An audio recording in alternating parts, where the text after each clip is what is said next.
Wani abin da ya sami Yazid din ko kuma hatsari yayi? Mama babu wani hatsari da yayi, kawai dai asali ma dai ni ban san shi ba. Na zo ne akan maganar matarsa Aisha. Matarsa ko dai kaddararriyar yarinyar nan da ta gurbata masa rayuwa. Ai yanzu shi bai taba yin aure ba.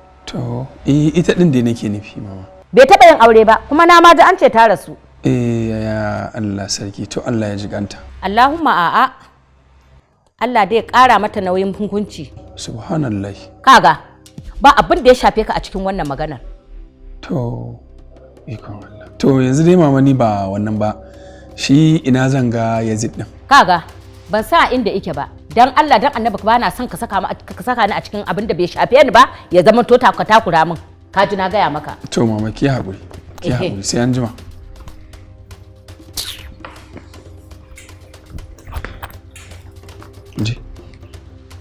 Sister, sai wani magana? Sorry, har na manta da wayana, mama tana da faɗa. Na manta wayana.